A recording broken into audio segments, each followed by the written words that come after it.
할렐루야. 아멘. 이 시간 내가 주를 기뻐하고 즐거워하며 지존하신 주님의 이름을 찬양하리이다.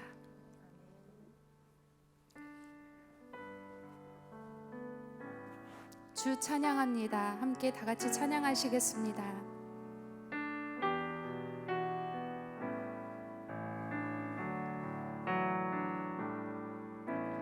주 찬양합니다. 내 마음을 다해 주가 하신 놀라운 일들을 세상에 모두 전하리라. 주 찬양합니다. 내 마음을 다해 제가 주를 기뻐하며 찬양해 할렐루야. 지극히 높으신 이름 찬양해 할렐루야. 주 찬양합니다. 주 찬양합니다. 내 마음을 다해 주가 하신 놀라운 일들을 세상에 모두 전하리라. 주 찬양합니다. 내 마음을 다해 내가 주를 기뻐하며 찬양해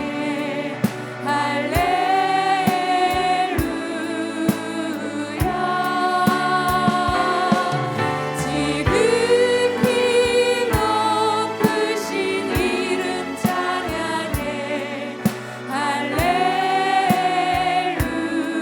다시 한번 고백합니다. 주 찬양합니다. 주 찬양합니다. 내 마음을 다해 주가 하신 놀라운 일들을 세상에 모두 전하리라. 주 찬양합니다. 내 마음을 다해 내가 주를 기뻐하며 찬양해 할렐루야.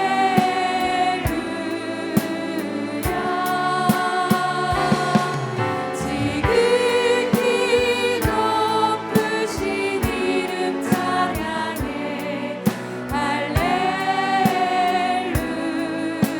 할렐루야. 지극히 높으신 이름 찬양해 할렐루야. 지극히 높으신 이름 찬양해 할렐루야.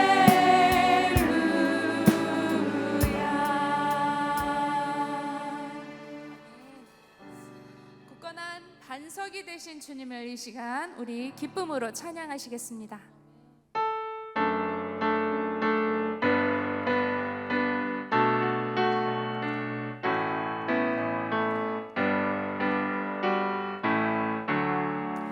이 몸의 소망 구했나 우리 주 예수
우리와 늘 함께 하십니다. 고단한 인생길 힘겨운 오늘도 예수 내 마음 아시네. 지나간 아픔도 마주할 세상도 예수 내 마음 아시네. 하루를 살아도 하루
이 시간 함께 기도했으면 좋겠습니다.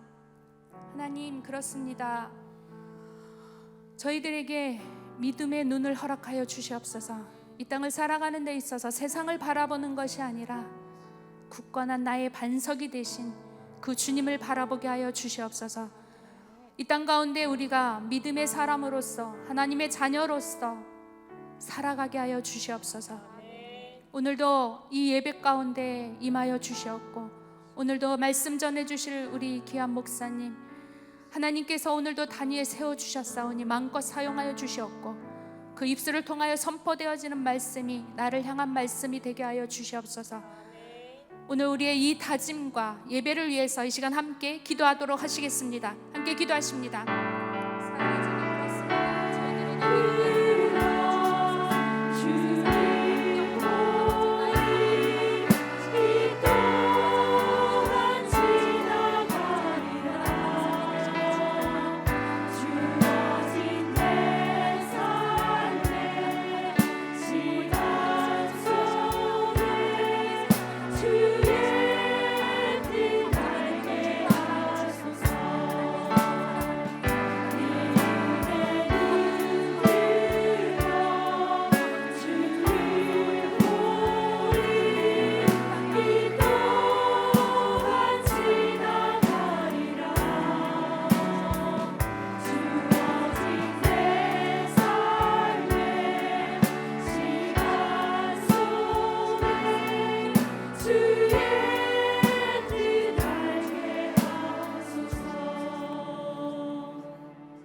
존귀하신 하나님 아버지, 참 감사합니다.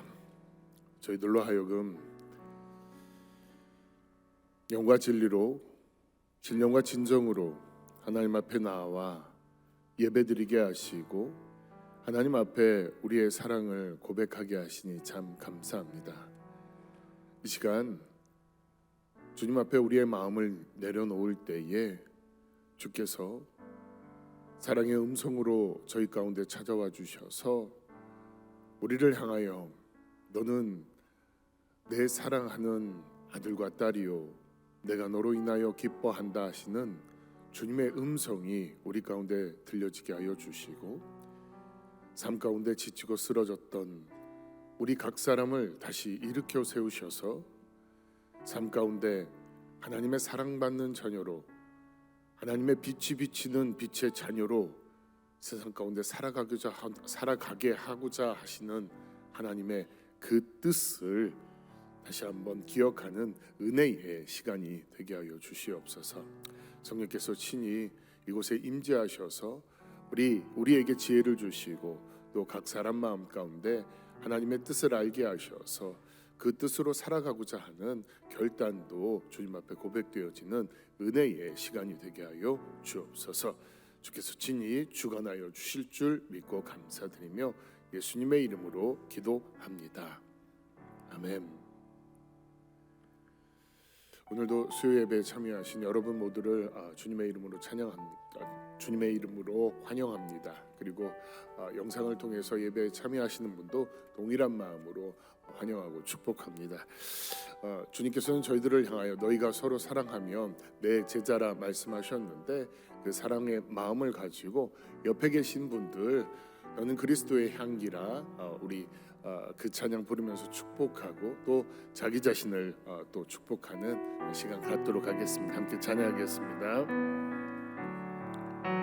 먼저 자신을 나는 그리스도의 편지라, 나는 그리스도의 편지라, 하나님 앞에서 그리스도의 향기니 나를 통해 생명이 흘러가리, 나를 통해 생명이 흘러가. 우리 곁에 계신 분들을 향해 축복하겠습니다. 너는 그리스도의 향기라, 너는 그리스도의 편지라, 하나님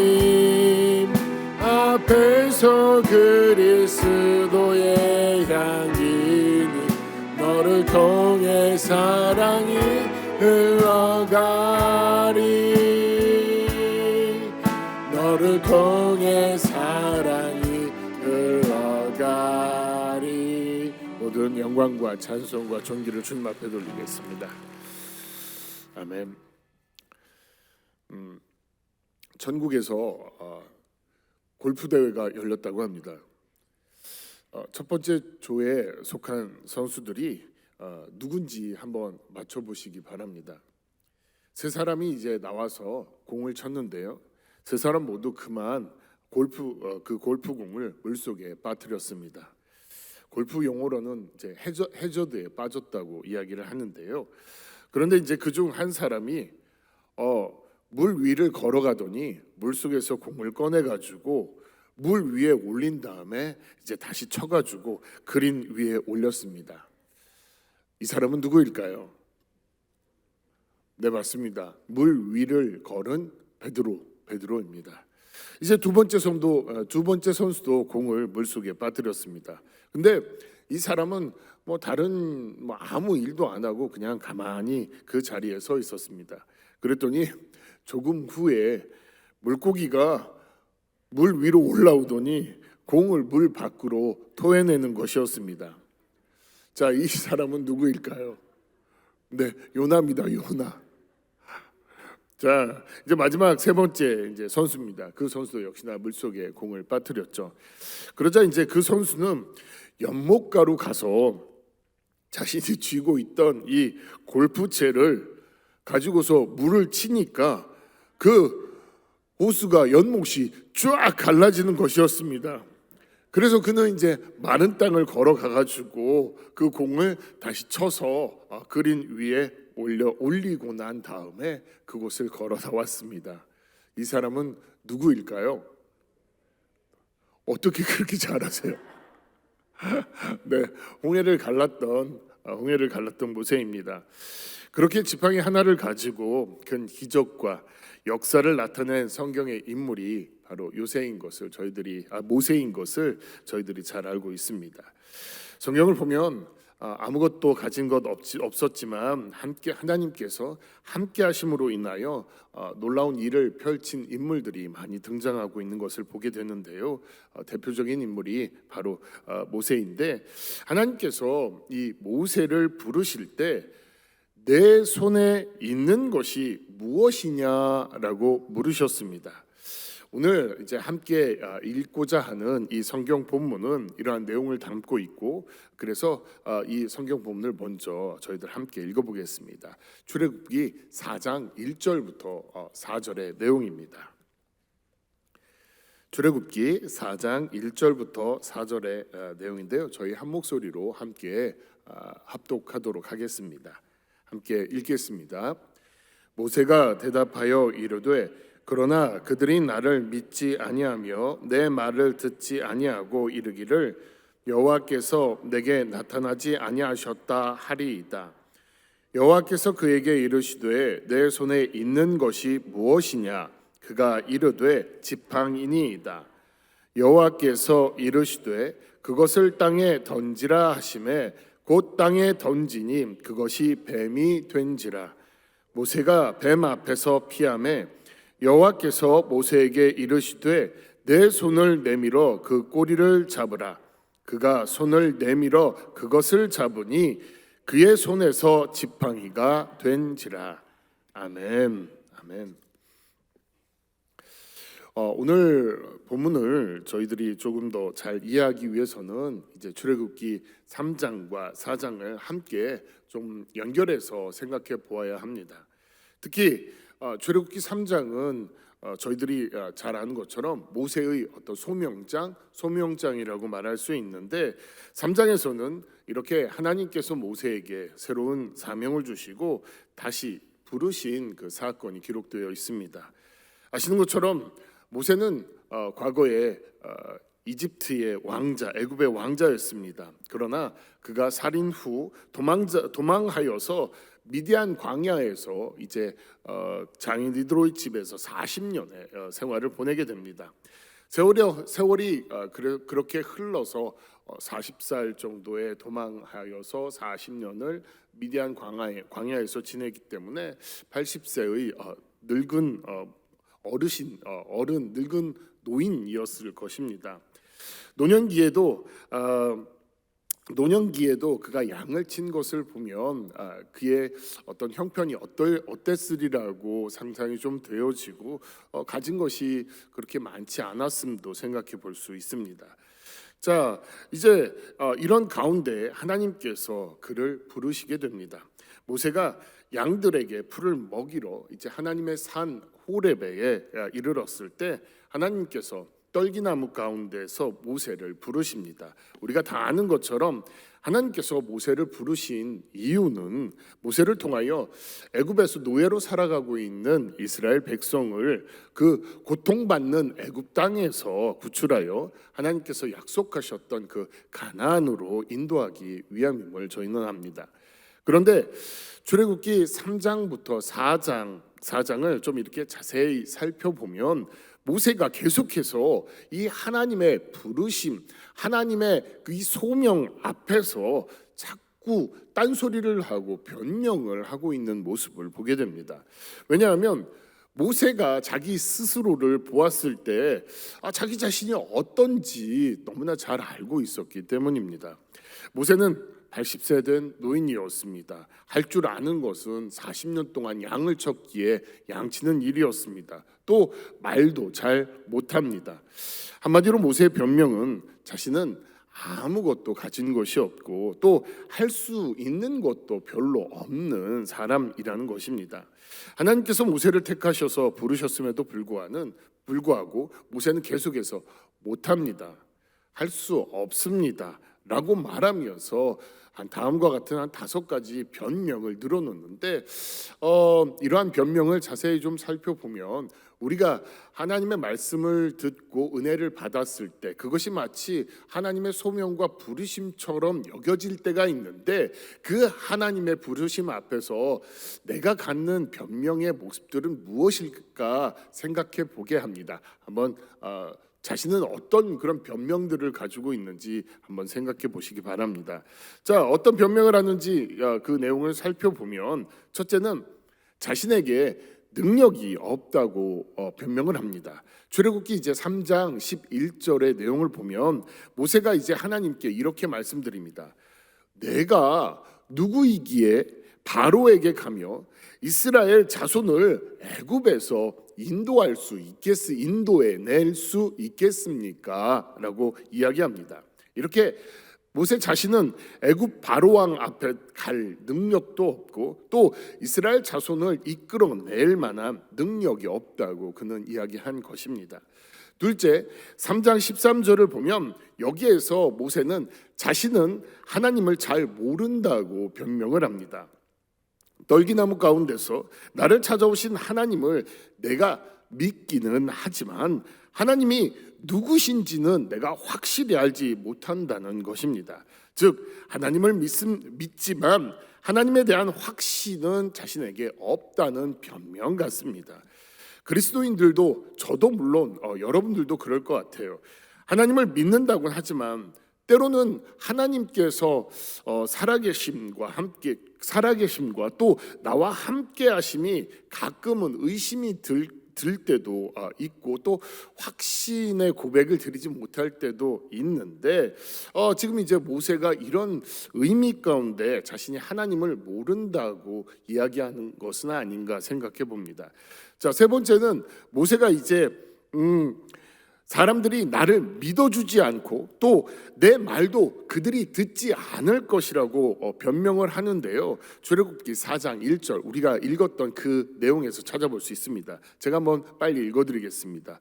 모세가 대답하여 이르되 그러나 그들이 나를 믿지 아니하며 내 말을 듣지 아니하고 이르기를 여호와께서 내게 나타나지 아니하셨다 하리이다. 모세 자신은 이제 하나님께서 살아 역사하는 분이심을 알지만 사람들은 자신의 말을 믿어주지 않을 것이라고 그리고 그에게 하나님이 나타나지 않았다고 이렇게 받아들일 거라는 이야기입니다. 네 번째는 4장 10절에서 모세가 자기 스스로를 이렇게 이야기합니다. 자신은 말을 잘 하지 못하는 자라고 평가합니다. 바로에게 대항하여 백성들을 이끌 지도자라면 말도 당당하고 조리 있게 또 연설도 멋지게 잘 해야 할 텐데 자신은 입이 뻣뻣하고 혀가 둔해서 그렇게 할 수 없다고 이야기하는 것입니다. 마지막으로 이제 4장 13절을 보면 모세가 이르되 주여 보낼 만한 자를 보내소서라고 마지막 변명을 합니다. 아무리 모세가 자기 자신을 생각해도 아닌 건 아니었나 봅니다. 그리고 저는 그런 인물이 아니니까 제발 다른 사람을 보내주십시오라고 이야기하는 것 같습니다. 하나님께서는 모세의 이 5가지 변명에도 불구하고 해결책을 그때마다 다 말씀해 주셨습니다.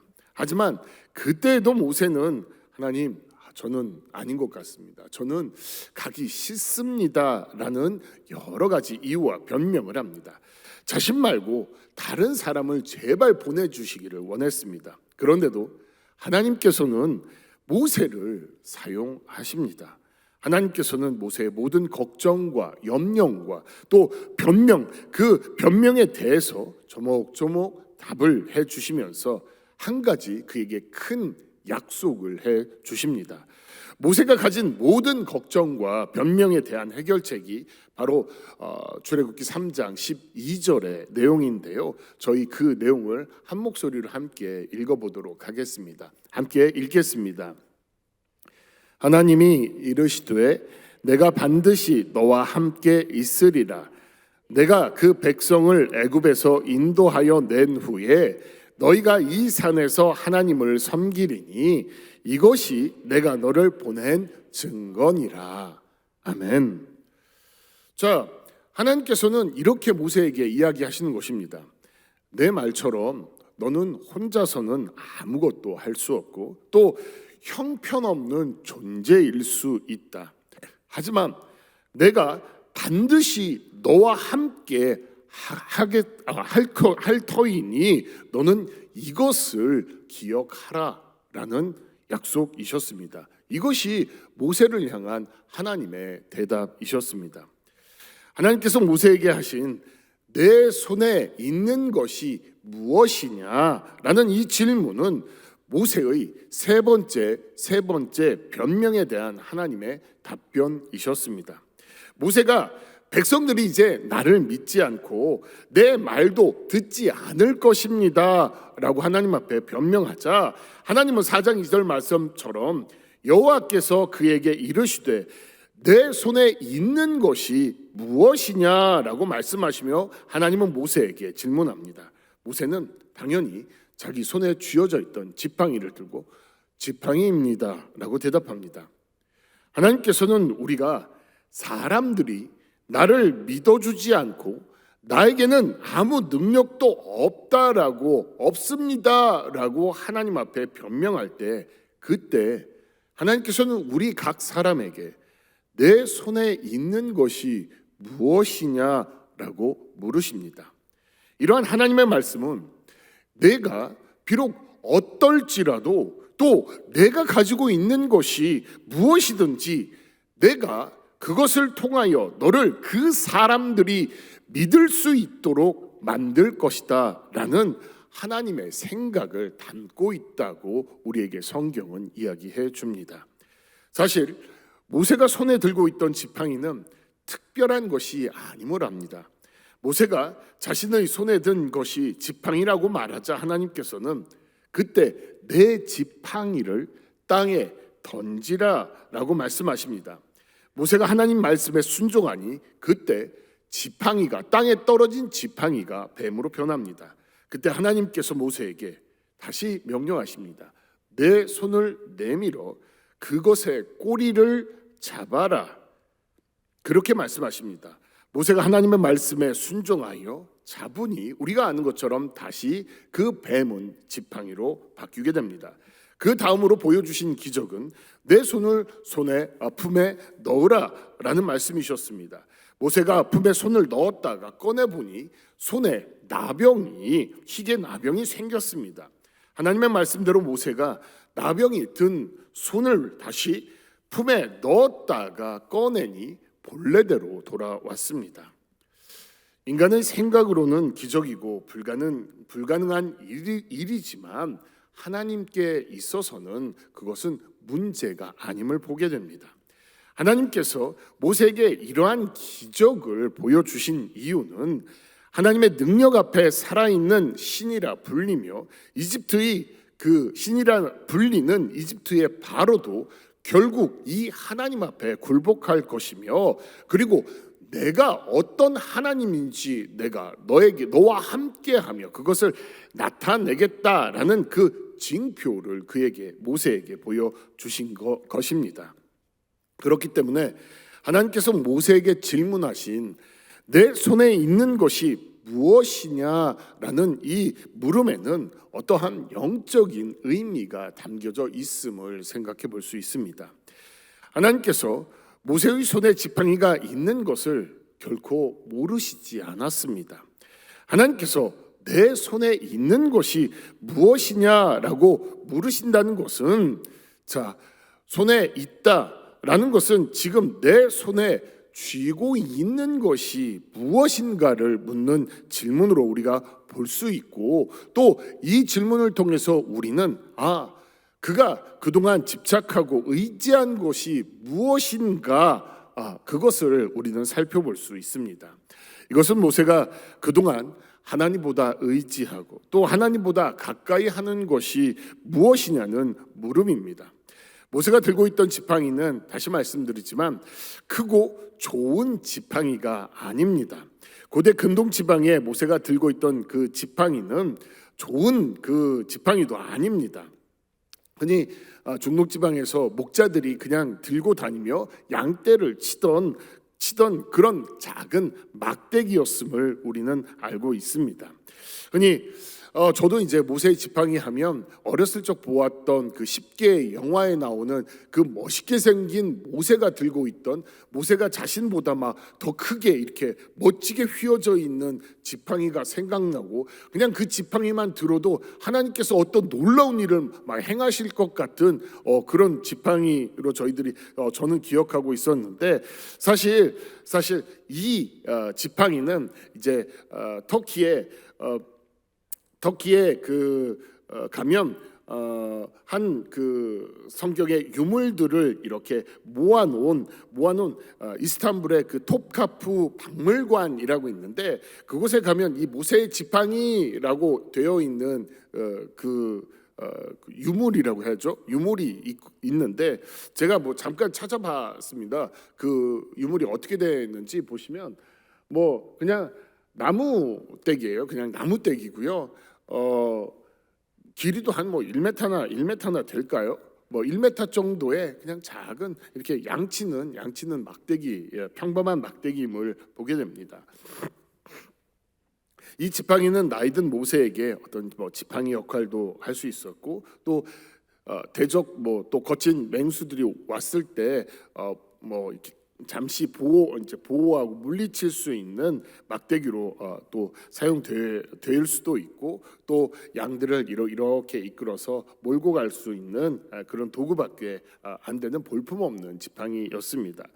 모세가 손에 들고 있던 그 지팡이는 우리가 손에 든 어떤 소유나 물질 등 내가 가진 것을 또 의미한다고 볼 수도 있고, 또 내가 가지고 있는 어떤 평범한 것이지만 그것이 하나님께서 쓰실 때는 아주 놀라운 의미로 사용될 수 있음을 보여주는데, 저는 전자에 조금 더 초점을 두면서 말씀을 드리고자 합니다.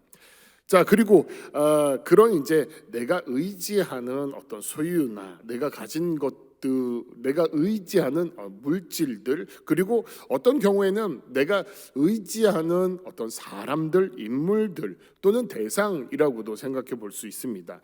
예를 들면 많은 사람이 자기 손에 가진 돈, 그리고 신용카드 이런 것으로 신용카드가 나를 좀 당당하게 해주고, 또 돈이 나를 보호해주고, 또 살아가는 데 있어서 꼭 필요한 도구라고 생각할 수 있습니다. 지팡이도 어쩌면 모세에게 그런 그 도구일 수 있었습니다. 자, 이런데 이런 이제 지팡이를 하나님께서 땅에 던지라고 이야기하신 것이었습니다. 바로 이러한 모습을 통해서 하나님은 내가 그동안 의지했던 너라는 존재와 네가 그리고 너 자신을 지키기 위해서 네가 가지고 있는 것, 너라는 존재를 이끌어가기 위해서 네가 의지했던 그런 것들을 이제 땅에 던지고 이제 하나님인 나를 의지하라는 의미가 아닌가 생각해 봅니다. 모세는 하나님을 만난 이후로 더 이상 자신의 지팡이가 아니라 하나님의 지팡이를 붙잡게 됩니다. 모세의 손에 들린 지팡이가 어떤 능력이 있는 것이 아닙니다. 그렇다고 모세가 능력이 있는 것도 아니었죠. 모세도 지팡이도 오직 하나님의 도구일 뿐이었습니다. 그렇게 아무것도 아닌 지팡이에 하나님의 능력이 임하고 또 하나님께서 이 자신을 의지하는 모세를 통하여 그 손에 쥐어진 그 막대기를 통해서 홍해를 가르시고 또 반석에서 생수를 나오게 하시는데 이 보통의 볼품없는 이 지팡이가 하나님께서 쓰셨을 때 하나님의 지팡이가 된 것이었습니다. 즉 하나님께서는 모세에게 모세 자신의 지팡이, 사람의 지팡이를 내려놓고 하나님의 지팡이를 붙잡으라고 말씀하시는 것이었습니다. 나중에 그가 미디안을 떠나 이제 이스라엘 민족을 애굽에서 탈출시키기 위해 애굽으로 향할 때 그가 그의 손에 무엇이 쥐어져 있는지를 우리가 볼 수 있는데 출애굽기 4장 20절은 우리에게 그 내용을 보여줍니다. 우리 한번 그 말씀을 함께 읽도록 하겠습니다. 출애굽기 4장 20절입니다.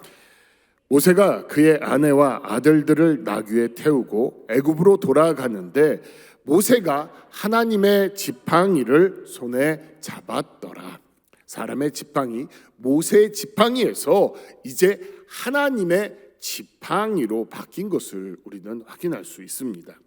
과거에는 나의 지팡이였지만 또 내가 의지했던 모든 것이었지만 그것을 내려놓은 뒤에는 그곳에 하나님의 이름이 임재하고 또 하나님의 물건, 하나님의 지팡이를 모세는 손에 잡을 수 있었습니다.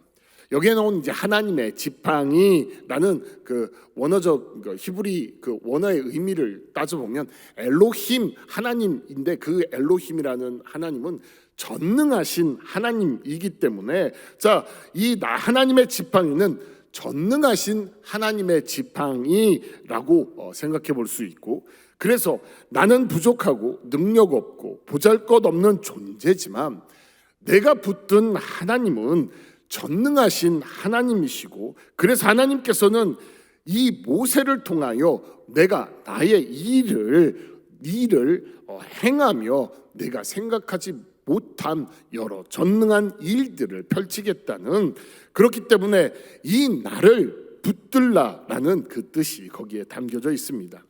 우리는 하나님보다 더 신뢰하는 것이 있으면 그렇기 때문에 조금 안 된다고 말씀드립니다. 하지만 우리는 살아가면서 하나님보다 어쩌면 소유한 나의 재산, 내가 맺고 있는 많은 인간적인 관계들 그리고 내 위치에 의지할 때가 있음을 보게 됩니다. 하나님께서 우리에게 내 손에 든 것을 내려놓으라고 하시는 것은 우리의 것을 결코 빼앗아 가시고 우리를 힘들게 만드시려는 것이 아닙니다. 우리의 삶 속에서 하나님보다 우선하는 것들 또 의지하는 것들을 하나님 앞에 내려놓을 수 있는 믿음의 자세가 우리에게 있는지 그렇다면 그 믿음의 아름다운 그 기쁨의 모습을 보고 나는 그곳 가운데 그것을 사용해서 하나님의 나라, 하나님의 뜻, 하나님의 역사를 펼쳐 가시겠다는 그래서 우리 각 사람을 향한 하나님의 놀라운 소망과 또 우리의 인생을 아름답게 펼쳐 가시겠다는 그런 뜻을 담고 있음을 우리는 기억해야 합니다. 그렇게 하는 것이 하나님 앞에 우리가 보일 수 있는 진정한 믿음의 모습이고 또 하나님을 향한 사랑의 모습이라는 것을 기억하시기 바랍니다. 모세에게 하신 것은 내가 의지하는 것을 다 던지고 이제 나를 의지하라는 하나님의 시청과 교육이었습니다. 내 손에 들고 의지하던 지팡이가 하나님께서 말씀하시니 이제 뱀으로 변하고 내 손으로 다 할 수 있는 것처럼 보였는데 하나님이 말씀하시니 나의 손은 나병이 들어 저주받은 손이 되기도 했습니다. 이처럼 우리가 붙잡았던 것은 아무것도 아니라는 사실을 우리는 이 시간 생각해 보아야 합니다. 이렇게 하나님은 우리의 생각과 우리 모든 삶의 영역 가운데서 우리의 생각과 우리의 이해를 넘어서시는 뛰어넘으시는 분이라는 사실을 깨닫고 그 하나님 앞에 겸손한 모습으로 우리는 나아가야 할 것입니다. 그렇기 때문에 모세에게 하신 내 손에 있는 것이 무엇이냐 하는 이 질문은 지금까지 집착하고 있던 의지하고 있던 모든 것을 내가 내려놓으면 이제부터 전능하신 하나님인 내가 이제 너와 함께하며 하나님의 하나님 되심을 나타내겠다 하시는 하나님의 놀라운 의지와 축복을 담은 질문이 그 안에 담겨져 있음을 우리는 보게 됩니다. 저는 우리 모두가 우리가 의지하는 것을 하나님 앞에 내려놓는 이러한 모습을 통해 하나님의 역사가 우리의 삶 가운데 아름답게 펼쳐지시기를 주님의 이름으로 축복합니다. 그러면 그때 하나님께서 우리에게 말씀하시는 내용은 무엇일까요? 우리가 어떤 신앙의 모습으로 하나님 앞에 나아가야 하는 것일까요? 이 질문에 대한 답변을 저희는 출애굽기 4장 4절을 통해서 생각해 보고자 합니다. 한번 그 말씀을 같이 읽어보도록 하겠습니다. 4장 4절입니다. 여호와께서 모세에게 이르시되 내 손을 내밀어 그 꼬리를 잡으라. 그가 손을 내밀어 그것을 잡으니 그의 손에서 지팡이가 된지라. 아멘. 이 내용은 우리가 여러 설교들을 들어봐서 익숙한 부분일 수 있습니다. 어쩌면 모세를 향한 이 하나님의 이 명령은 위험한 모험이라고 이야기할 수 있습니다. 그리고 이 명령에 모세는 순종으로 나아갑니다. 저는 이제 뱀을 죽여보긴 했지만 뱀을 잡아본 적은 없습니다. 그런데 이제 텔레비전을 보면 뱀 잡는 모습을 볼 때 항상 땅꾼들이 뱀의 머리를 먼저 공격해서 뱀의 머리를 잡으면 뱀이 꼼짝 못하고 잡히는 것을 보게 됩니다. 그런데 만약 뱀의 꼬리를 잡으려고 한다면 그의 머리가 자유롭기 때문에 아마 물리게 되는 그런 일들이 일어날 것입니다. 그리고 그 뱀이가 가지고 있던 이 치명적인 독이 우리 몸 안에 물려서 퍼지게 되는 죽음을 자초하는 일이 될 수도 있는 상황입니다. 하나님께서 특히 이제 지팡이를 뱀으로 변하게 하셨는데 저희들이 이제 아프리카의 뱀 하면 이제 코브라로 연상할 수 있죠. 그렇게 이제 코브라는 사람들에게 무서운 그 대상이었고 모세도 뱀으로 변하자마자 피한 것을 보면 그것이 강한 독을 가지고 있는 무서운 대상이었음을 보게 됩니다. 자, 그리고 모세가 이겨내야 할 대상인 바로의 상징이 또 뱀이었음을 보게 됩니다. 이집트의 황제인 바로는 태양의 아들이며 바로의 상징물이 뱀이었습니다. 그래서 이 바로를 나타내는 투탕카멘의 가면을 보면 그 가면에 이러한 모습들이 잘 나타나 있는데 한번 잠깐 볼까요? 자, 이제 머리 이마 위에 보면 뱀 2마리가 이렇게 있는 것을 보게 됩니다. 그리고 그 뱀의 형상이 코브라처럼 이렇게 되어 있는 것을 보게 됐는데, 자, 이러한 내용들을 통하여서 이것이 얼마나 두려운 존재인지 그리고 그 존재가 바로임을 보기도 합니다. 또 성경에서는 특히 이 뱀을 사탄을 상징할 때 쓰기도 합니다. 이처럼 뱀은 사람들에게 공포의 대상이며 이길 수 없는 존재이고 또 악과 죽음의 상징입니다. 상식적으로 하나님의 말씀대로 뱀의 꼬리를 잡으면 분명히 물려 죽고 말 것입니다. 그런데 하나님은 모세에게 뱀의 꼬리를 지금 잡으라고 하신 것입니다. 우리가 가진 이성과 논리를 내려놓을 때, 그리고 그때 하나님을 믿고 모험하라는 것이 이곳에 나와 있는 하나님의 뜻임을 보게 됩니다. 모세가 하나님의 말씀에 순종하여 뱀의 꼬리를 잡으니 다시 지팡이로 변하게 됩니다. 지팡이는 일상의 평범한 도구가 아닙니다. 어디에서 앞에서 말씀드렸던 것처럼 어디에서나 볼 수 있는 막대기입니다. 그렇게 목동이 양을 칠 때 그냥 편하게 갖고 다니던 그런 물건이었습니다. 그러나 하나님께 붙잡히는 그 순간 그 막대기는 60만 이스라엘 장정을 이끄는 하나님의 위대한 지팡이가 됨을 봅니다. 모세의 손 역시 마찬가지입니다. 아무것도 할 수 없는 80세의 노인의 손입니다. 그러나 하나님의 쓰임, 하나님께 붙잡히는 순간 위대한 그 쓰임을 받는 손이 됨을 보게 됩니다. 자, 이러한 내용들을 통해 우리는 지금의 나를 조금 살펴보았으면 좋겠습니다. 지금의 나 자신을 볼 때 육신의 연약함도 있고 나이의 연료함도 있고 내 삶에 부족한 것들이 많이 보일 수 있습니다. 그러나 오늘 말씀은 우리에게 다음과 같이 이야기합니다. 내 손에 있는 것이 무엇이냐? 이 질문은 우리의 것을 하나님께서 빼앗으시려는 것이 아니라 내게 비록 평범하고 보잘것없는 것이라 할지라도 하나님은 그것을 통하여 하나님의 역사를 이루어 가시겠다는 하나님의 뜻이 있음을 기억하시기 바랍니다. 혹시 내 손에 쥐고 있던 것들이 있습니까? 그렇다면 그것들을 하나님 앞에 내려놓으시기 바랍니다. 그때 내가 의지하던 그 모든 것들을 내려놓을 때 그때 나에게 역사하시는 그 하나님의 손길이 시작된다는 것을 기억하시기 바라고, 내가 내려놓았던 그것들이 이제는 하나님의 역사와 하나님의 일들을 위해서 아름답게 사용되어질 수 있다는 사실을 기억하시기 바랍니다.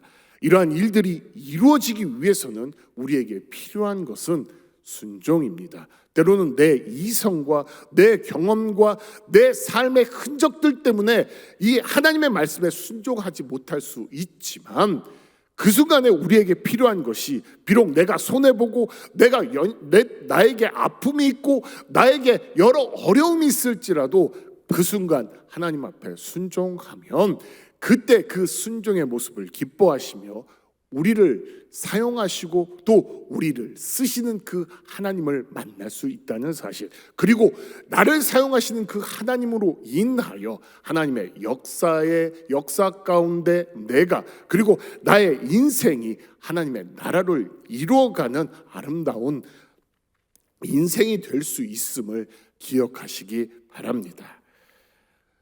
주님의 이름으로 축복합니다. 오늘 그리고 우리의 삶 속에 우리는 보잘것없을지라도 하나님께서 쓰시는 아름다운 인생이라는 사실을 기억하시고 그 하나님과 함께 하시는 여러분들이 되시기를 주님의 이름으로 축복합니다. 지금 말씀을 기억하시면서 저희들 결단의 찬양 우리 함께 부르고자 합니다. 결단의 찬양은 주님 내가 여기 있사오니 라는 찬양인데요, 이 시간 함께 이 찬양 부르도록 하겠습니다. 주님 내가 여기 있사오니 나를 보내소서. 나의 마음 나의 몸 주께 드리오니 주 받으옵소서.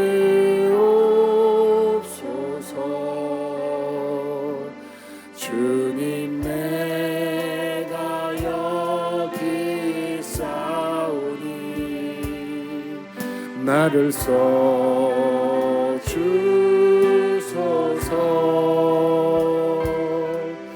가진 것 모두 다 주께 드리오니 주 받으옵소서. 할렐루야.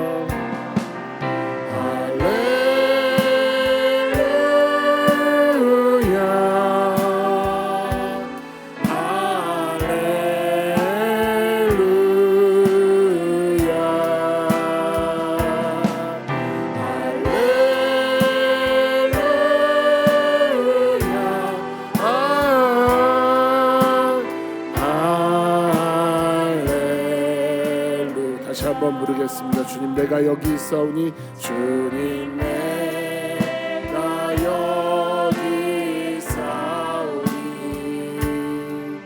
나를 보내소서. 나의 몸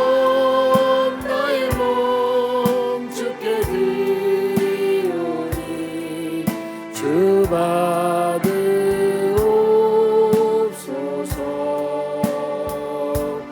주님 내가 여기 있사오니 나를 써주소서.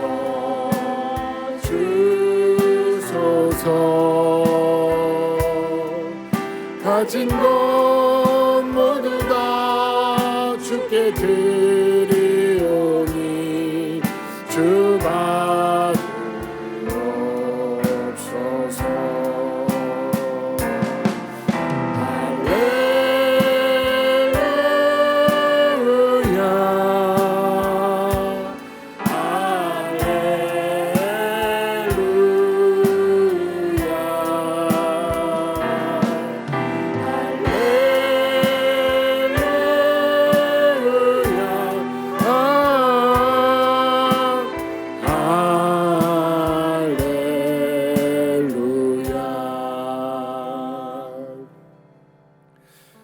하나님은 예수님을 통해 우리 각 사람을 얼마나 사랑하시는지 보여주셨고 자신을 거룩한 자녀로 삼아주셨습니다. 그리고 그런 우리에게 하나님의 나라를 펼쳐가시기 위해 오늘도 우리 각 사람의 이름을 부르시며 우리 손 안에 있는 것이 무엇인지를 물으십니다. 하나님은 우리가 손에 쥐고 있는 것을 내려놓을 때 그때 우리를 하나님의 손에 붙잡힌 인생으로 사용하시는데 이 시간 우리는 그런 존재가 될 수 있도록 하나님 우리를 사용하여 주시옵소서. 내가 가진 것을 하나님 앞에 내려놓겠습니다. 주님 내가 하나님의 쓰임받는 온전한 도구가 되게 하여 주옵소서라고 이 시간 함께 입을 모아 함께 기도하겠습니다. 하나님 아버지 참으로 감사합니다. 우리 각 사람을 하나님의 사랑받는 존재임을 말씀하여 주시고 그 존재인 우리가 하나님 이 땅을 살아가면서 하나님의 나라에 쓰임받는 존재로 하나님 서기 위해서는 우리가 우리 손에 쥐어진 것들을 내가 무엇을 붙잡고 살아가는지 돌아보게 하시며 그것들을 하나님 앞에 내려놓을 때 하나님의 역사가 시작됨을 말씀하여 주시고 하나님께서 나를 사용하신다고 하실 때에 주님 나는 이러한 존재입니다. 나는 이것도 없고 저것도 없고 저에게는 부족함만 가득합니다라고 주님 앞에 주님의 그 뜻 앞에 변명을 늘어놓지만 하나님께서는 그것들조차도 내가 사용하고자 하면 쓰신다는 주님의 그 말씀을 우리에게 나눠주시고 순종이 그것들을 가능케 함을 이야기해 주셔서 감사합니다. 주님 우리에게 믿음이 있다면 하나님을 향한 하나님 그 믿음을 가지고 신뢰하게 하여 주시고 그 믿음 가운데 하나님의 성령 역사를 바라볼 수 있도록 그리고 내 삶과 경험 하나님 내가 의지했던 것을 내려놓고 하나님만 의지할 때 그곳에 하나님의 역사가 펼쳐짐을 기억할 수 있게 하여 주옵소서. 하나님 참 감사합니다. 오늘도 우리를 은혜 자리에 하나님 불러주셔서 하나님께서 어떻게 하나님의 사람을 사용하시는지 말씀하여 주시니 참 감사합니다. 하나님께서는 우리의 영혼 가운데 너의 손에 무엇이 있는지를 지금 물으시며 그것이 주님 앞에 부끄럽고 연약하고 보잘것 없는 것일지라도 하나님의 쓰임 가운데 있을 때 놀라운 능력이 됨을 주께서 말씀하여 주시고 또 하나님의 쓰임을 받기 위해서 내가 쥐고 있는 것을 내려놓아야 하는데 그렇지 못하는 내 자신이 있음을 보게 되며 그것을 성령님의 은혜 안에서 이제 내려놓고자 합니다.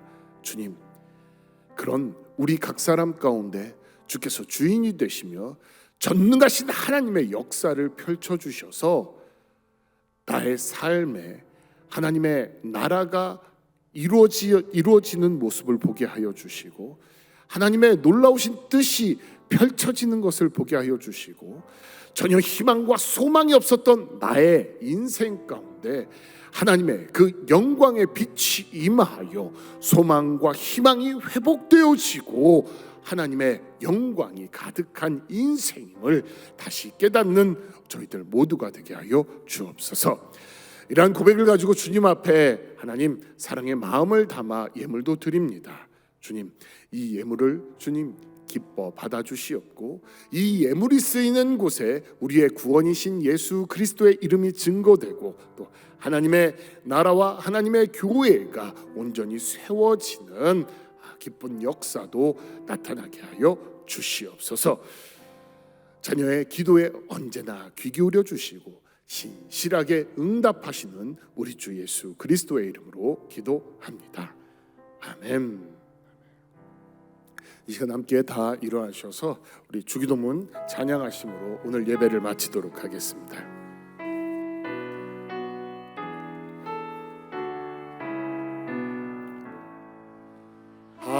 하늘에 계신 아버지, 이름 거룩하사